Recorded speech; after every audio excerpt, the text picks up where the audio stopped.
हाँ, फ्रांस जो है राफेल दे रहा है, रॉकेट लॉन्चर सिस्टम खरीद रहा है। ये multi barrel rocket launcher system है। कि कहा यह जा रहा है कि अब फ्रांस ये चाहता है कि इंडिया का पिनाका सिस्टम जो है वो उसको खरीदे। भारत देखिए, इस वक्त भारत के पास 2 न्यूक्लियर पावर्ड सबमरीन हैं। है कि इंडियन प्राइम मिनिस्टर अब फ्रांस को बेचेगा असला और रशिया को भी बेचेगा असला और कहेगा दोनों लड़ो और असला मुझसे लो। भारत और यूएस के दरमियान में देख रहा हूं कि ताल्लुकात आगे बढ़ेंगे।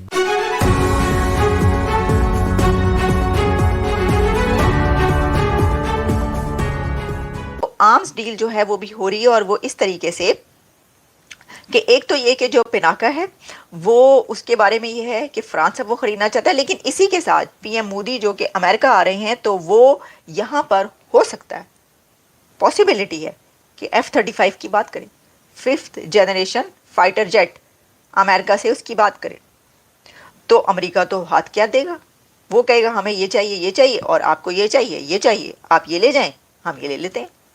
भाई दो बड़ी ताकतें इसी तरीके से बात करती हैं। वो ये नहीं होता कि भाई IMF से कर्ज दिलवा दें, जो है वो क्या करें, कशकोल पकड़ा हुआ है हमें। और जाहिर है कि मैं आप ये बात बिल्कुल हकीकत है, बहुत बड़ी रियलिटी है दुनिया की। और अमेरिका और इंडिया के बीच एक बड़ी आम डील हो रही है, उसमें जो है हो सकता है कि जिस तरह उन्होंने कहा कि F-35 वो ले लें, या जो है इसी तरीके से और भी हमें बहुत कुछ होता हुआ नजर आए। कि कहा यह जा रहा है कि फ्रांस की अब ये ख्वाहिश है, फ्रांस ये चाहता है कि वो इंडिया से पिनाका जो रॉकेट लॉन्चर बैरल सिस्टम है वो ले। तो फ्रांस पिनाका लेना चाहता है और जो इंडिया है वो हो सकता है कि अब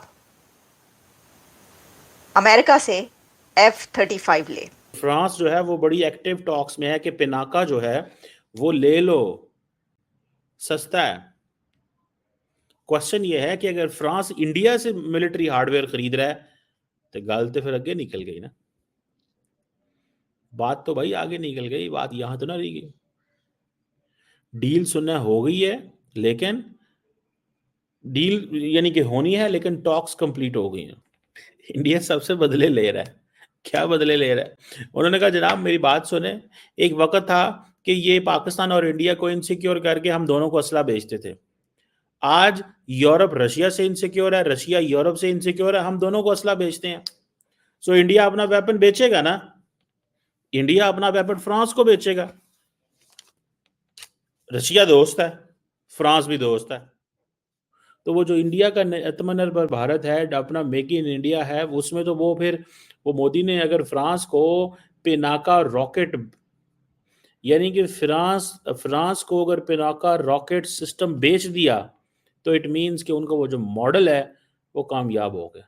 और सबसे इंटरेस्टिंग बात यह है कि यूरोपियन यूनियन जो है वो कह रही है कि हम 200 बिलियन यूरो लगाएंगे एआई के अंदर और India is going to be their partner. India उनका पार्टनर है। This is what they have decided, 200 billion euro.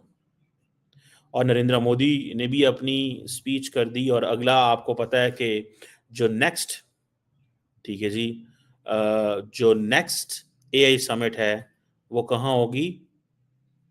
वो इंडिया के अंदर होगी। इंडिया की ये वैल्यू एंड वर्थ है, मैं आपको ये बताता चलूं कि Canadian prime minister Justin Trudeau से बहुत दूर खड़े हैं।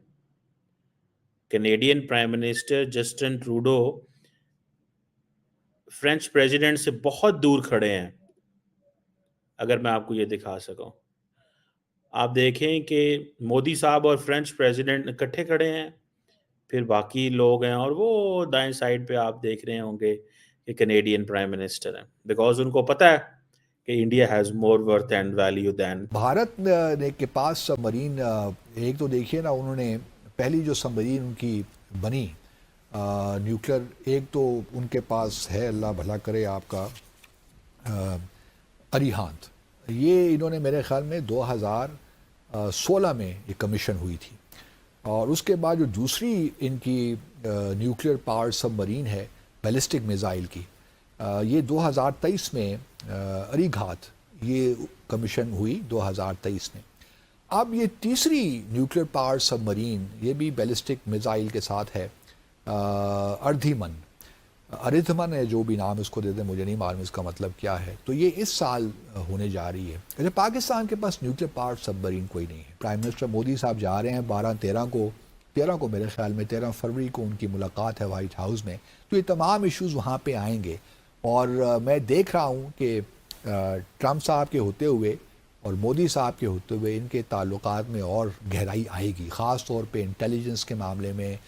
देखिए, तहावुर राना जो मुंबई अटैक में एक मुबैना तौर पर मुलविस थे, उनकी भी डिपोर्टेशन अमेरिका ने मंजूर कर दी है। राइट। तो वो भी भारत को मिल जाएंगे। उसके बाद आप देखेंगे कि मज़ीद पाकिस्तान के ख़िलाफ़ प्रोपेगेंडा ज़्यादा होगा दहशतगर्दी के कॉन्टेक्स्ट में। वो जो भारत का एक हैकनीड सा एक नैरेटिव चल रहा है, जिसको हम काउंटर करने में नाकाम रहे हैं अभी तक।